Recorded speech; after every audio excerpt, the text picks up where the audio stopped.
I'm making this video to get the word out about a process that's guaranteed to clean up the oil spill before our animals end up like this picture. What they're doing now is using buoys and booms. It's like holding up a string trying to keep a hurricane from hitting your house. It's just not going to happen. The oil will go over it, the oil will go under it. The same thing with dispersants. Folks, wake up. Dispersants are toxic. They're just as toxic as the oil that we're trying to hide. It's like putting paint thinner on a glob of wet paint. It just thins it out. It doesn't get rid of anything.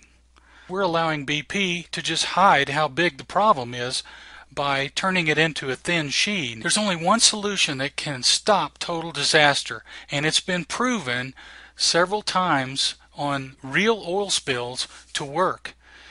And I have physically talked to several of the companies that provide this particular solution, and they are sitting there saying they have warehouses full of product. It's microbes. Microbes physically eat the oil in just days, leaving the water clean and safe for wildlife. And when the microbes get finished with the oil, it dies and it's completely harmless. I'm looking for folks that will actually help me get the word out to the press, to BP, and either the federal or state governments down there. Watch this video, and my contact information is at the end. Get in touch with me, and I will talk to anybody that will listen, and we'll get this mess cleaned up in 6 weeks, not 5 or 6 years.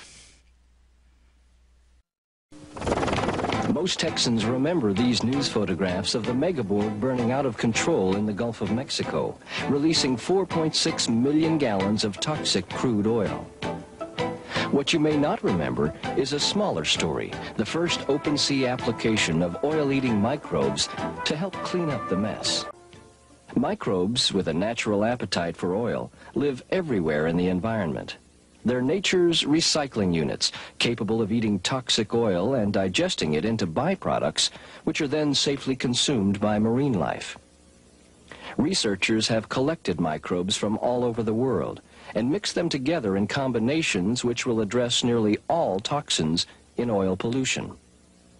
They're grown in a catalytic solution to reproduce quickly until trillions are available to be packaged, stored in a powder form, and applied when needed to help clean up sensitive environmental areas.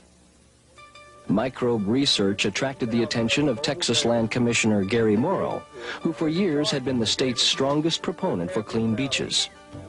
The Texas General Land Office funded a test of the microbes in the fall of 1989 to learn more about them.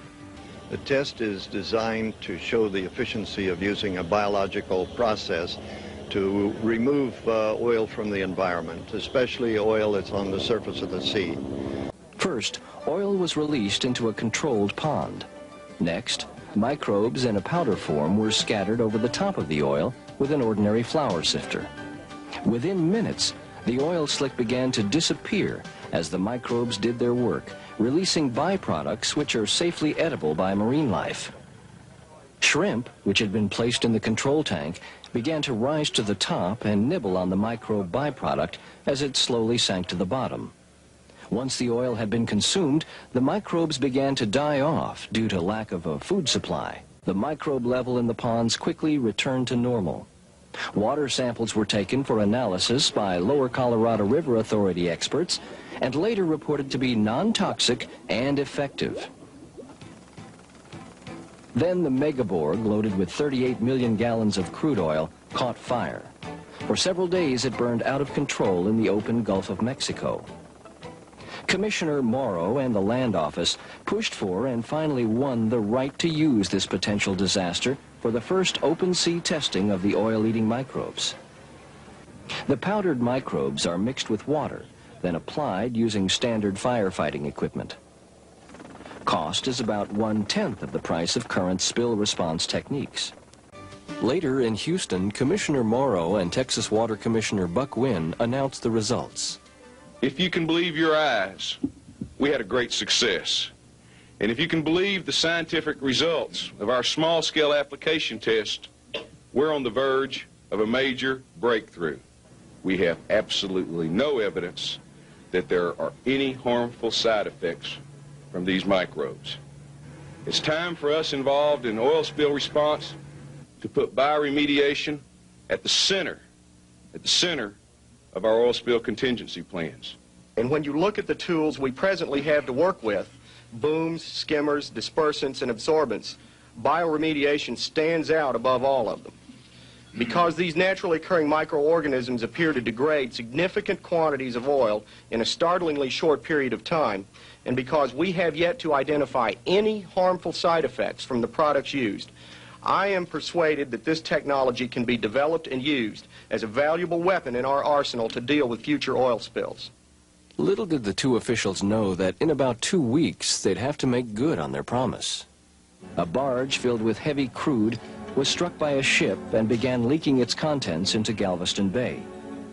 This time it was not the open beaches that were threatened, but the sensitive marshes and breeding grounds of many aquatic birds and other marine life. As oil flowed into the marshy areas, cleanup was begun, but workers quickly found standard skimmers, booms, and sorbent materials hardly worked at all. And just walking through the wetlands can harm the grasses almost as much as the toxic oil. Dispersants could not be used because they also were toxic to both wildlife and plants. Application of microbes was again authorized, this time in marked zones, so specific conclusions could be drawn about their effectiveness. Microbes were sprayed with hoses from boats offshore, minimizing trampling of the marsh grasses. Just 6 weeks later, the results were evident. In areas where bioremediation was used, grasses flourished and the mud banks had returned to normal. Small living creatures returned to the area. All signs of shoreline discoloration had disappeared. In those areas left untreated, marsh grass was brown and dead, and wildlife absent or endangered. At a bioremediation symposium at Lamar University, Commissioner Morrow commented on the results. I hope today's symposium puts all Texas movers and receivers of oil on notice that at least the General Land Office, which manages the 4 million acres of submerged lands, expects bioremediation to be part of any oil spill contingency plan they have.